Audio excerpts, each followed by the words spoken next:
Assalamualaikum warahmatullahi wabarakatuh. Hello, good morning everyone.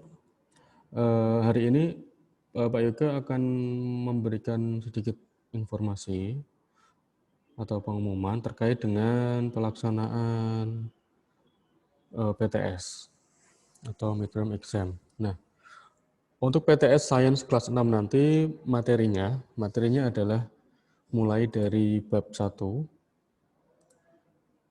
tentang Human Origin and Origin Systems, kemudian chapter 2 more about change, and chapter 3 about food change ya. Jadi materi untuk PTS-nya adalah 3. Ini ya, 1, 2, 3. Nah, ada beberapa subtopik yang belum Pak Yoga jelaskan, dan topik ini menurut Pak Yoga perlu untuk Pak Yoga jelaskan. Nah, topik yang belum Pak Yoga jelaskan itu adalah ini, D, E, dan F. Digestive system, excretory system, dan nervous system. Ini menurut saya Pak Yoga penting untuk jelaskan. Nah, karena ini banyak, maka Pak Yoga akan membuatkan video saja. Kalau lewat video meeting, Pak Yoga rasa waktunya tidak cukup untuk menjelaskan ini semua. Ya, untuk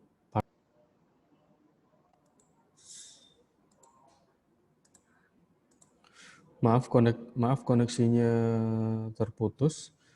Pak Yoga lanjutkan lagi ya. Untuk part DEF, karena materinya ini cukup detail dan panjang untuk dijelaskan, maka Pak Yoga akan mengirimkan atau membuat video pembelajaran saja. Karena kalau lewat Zoom meeting, nanti waktunya tidak cukup. Nah, kemudian untuk bab 2, more about change, ini materi yang tentang solid, liquid, gas, ini materi yang sebenarnya sudah pernah dibahas di kelas 3, kemudian di kelas 4, dan di kelas 6. Ini hanya pengulangan saja. Dan ada beberapa tambahan tapi cuma sedikit. Misalnya ada tambahan ini tentang reversible and irreversible change. Jadi tentang perubahan yang saling atau perubahan bolak-balik dan perubahan yang tidak bisa kembali lagi. Jadi ada perubahan yang sifatnya tetap, tapi ada perubahan materi yang sifatnya bisa saling bolak-balik, gitu ya. Nanti Pak Ega jelaskan sedikit. Kemudian tentang food chain atau rantai makanan. Rantai makanan untuk chapter 3 ini sebenarnya sudah ada di materi kelas 5. Kelas 5 ya. Kalau nggak salah kelas 4 atau kelas 5. Nah, untuk food chain ini juga sifatnya juga pengulangan ya. Dan Pak Yoga lihat ini tidak ada tambahan materi seperti part chapter 2 ya. Nah, tapi meskipun begitu nanti untuk bab 2 dan bab 3 tetap akan Pak Yoga buatkan video untuk belajar di rumah ya. Jadi video-video yang Pak Yoga share nanti di Google Classroom silakan digunakan untuk belajar, mempersiapkan diri menghadapi PTS atau penilaian tengah semester. Nah, oke, sekarang Pak Yoga akan membahas tentang yang ini, yang perlu Pak Yoga jelaskan secara via video ini adalah tentang bab ke-1 yang di halaman 16. Yang halaman 16. Oke, kita langsung belajar tentang digestive system atau organ pencernaan.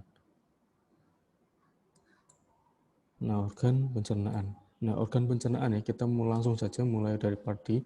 What does our digestive system do? Jadi, apa sih pentingnya sistem pencernaan pada manusia? Bagaimana proses-prosesnya? Nah, organ pencernaan pada manusia itu ada banyak ya, namun pada intinya organ pencernaan itu ada yang memiliki kelenjar dan ada yang tidak memiliki kelenjar. Nah, our digestive system is made up of organs and parts connected to form a long passage from the mouth to the anus. Jadi sistem pencernaan itu terdiri dari beberapa organ, ya, mulai alurnya mulai dari mulut sampai ke anus. Nah, organnya meliputi stomach. Stomach ini adalah lambung, kemudian small intestine, usus halus, dan large intestine atau usus besar. Other organs which help in digestion such as the liver are part of digestive system too. Jadi organ-organ yang tidak disebutkan di sini seperti liver, seperti pankreas, ya itu termasuk ke dalam bagian sistem organ pencernaan, akan tetapi mereka tidak dilewati oleh makanan. Mereka hanya akan memberikan enzim mereka saja untuk mencerna makanan. Nah, kita lihat dari enzim pencernaan itu kalau di sini istilahnya ini ya, digestive juice, ya, cairan pencernaan, atau Pak Yoga sebut saja langsung enzim gitu aja ya, supaya lebih mudah untuk dipelajari. Oke, sekarang kita bahas dulu tentang proses pencernaan pada manusia. Tadi sudah Pak Yoga sebutkan. Ya, yang pertama pasti makanan lewat mulut dulu. Nah, di mulut ini dia mengalami dua jenis pencernaan, yaitu pencernaan mekanik dan pencernaan kimia. Pencernaan mekanik jadi dilakukan oleh gigi, ya. The teeth in the mouth cut, slice, and mash food into smaller pieces. Jadi makanan yang kita makan itu dikunyah oleh gigi, ya, bercampur dengan dikunyah oleh gigi, dipotong menjadi potongan yang lebih kecil-kecil gitu ya. Nah, sembari dikunyah, dipotong lebih kecil, lidah kita itu juga mengeluarkan air liur, ya, air liur yang bercampur, air liur atau saliva yang bercampur dengan makanan yang kita kunyah. Akhirnya kalau kita mengunyah makanan itu menjadi lembut, bercampur dengan saliva sehingga terbentuklah seperti bubur itu ya. Nah, kemudian makanan yang sudah kita haluskan dengan gigi dan sudah bercampur dengan air liur, selanjutnya akan kita telan ke kerongkongan, ya, ke bawah ini, ke kerongkongan atau gullet. Nah, kerongkongan ini fungsinya adalah untuk menyalurkan makanan dari mulut menuju ke lambung, ya. Mengalirkan makanan dari mulut menuju ke lambung. Nah, gerakan makanan dari mulut ke lambung itu disebut juga dengan gerakan makanannya itu dinamakan gerak peristaltik. Ya. Jadi the gullet is a muscular tube that moves food, ya. Jadi yang memindahkan makanan from the mouth to stomach, dari mulut ke lambung. Nah, sekarang ketika sampai di lambung apa yang terjadi? Kita lihat. Nah, the stomach is the hollow muscular organ. Jadi lambung itu saluran, tapi saluran yang memiliki ruangan, ya. Saluran yang memiliki semacam seperti terowongan atau hollow itu bentuknya kalau dari luar ini kan seperti bulat agak lonjong, tapi di dalamnya kalau hollow itu di dalamnya ada lubang, ada ruang kosongnya. Nah, ruang kosong pada lambung ini kan fungsinya untuk menampung makanan yang sudah kita kunyah, sudah bercampur dengan air liur. Nah, the stomach produces digestive juice. Jadi lambung kita itu memproduksi enzim pencernaan. Enzimnya ada pepsin, ada renin, ada HCl.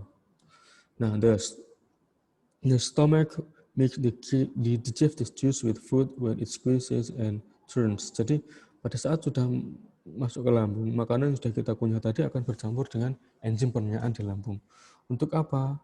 Untuk mencerna makanan mencerna makanan yang sudah kita kunyah kan sudah kecil, sudah lembut, tapi dicerna lagi supaya dapat diserap oleh tubuh. Nah, jadi dicerna. secara kimiawi di lambung. Nah, selanjutnya setelah dari lambung menuju ke usus halus. Nah, usus halus atau small intestine ya. Usus halus atau jadi usus halus ini dia ususnya sangat panjang ya. Dia sangat panjang dan ini ya catatannya adalah most of food is digested by different types of digestive juice. Nah, jadi di usus halus ini ya tempat menampung beberapa enzim untuk mencerna makanan. Jadi di usus halus itu ada bagian usus halus yang masih digunakan untuk mencerna makanan menggunakan enzim.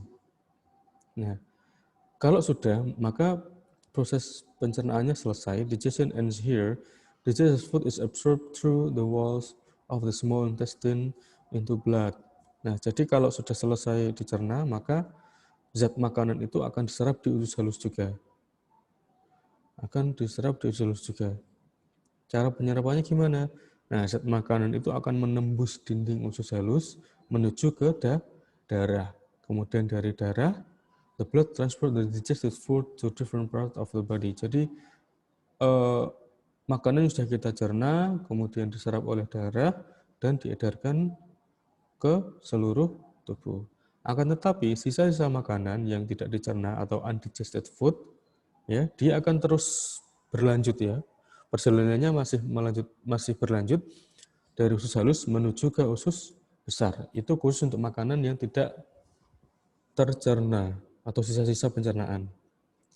Nah, lanjut menuju ke usus besar. Nah, di usus besar ini ada proses ya namanya penyerapan air. The large intestine absorb water and some minerals from undigested food. Jadi, makanan-makanan yang tidak tercerna atau yang sisa pencernaan itu tadi masuk ke usus besar, kemudian dia dicerna, kemudian terjadi penyerapan air ya. Penyerapan air dan beberapa mineral. Nah, terus kemudian fungsi usus besar lagi itu adalah untuk menampung sisa-sisa pencernaan ya. Sampai sisa-sisa pencernaan itu kita keluarkan dari tubuh melalui anus.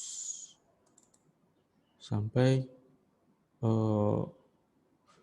usus besar itu menampung sisa-sisa pencernaan sampai nanti dikeluarkan melalui anus. Nah, itulah sekilas tentang sistem pencernaan pada manusia ya. Nah, untuk exercise-nya ini bisa kalian coba di rumah untuk dikerjakan. Nah, jadi itu ya. Untuk tugas hari ini silahkan dikerjakan exercise halaman 18 ya, nomor 1 dan nomor 2. Exercise 1 dan exercise 2. Tugasnya dikerjakan di buku sains saja, dijawab di buku sains saja, kemudian difoto dan dikirim ke Pak Yoga lewat Google Classroom seperti biasa. Nah, kurang lebih itu yang ingin Pak Yoga sampaikan. Semoga pembelajaran hari ini bermanfaat. Cukup sekian. Wassalamualaikum warahmatullahi wabarakatuh.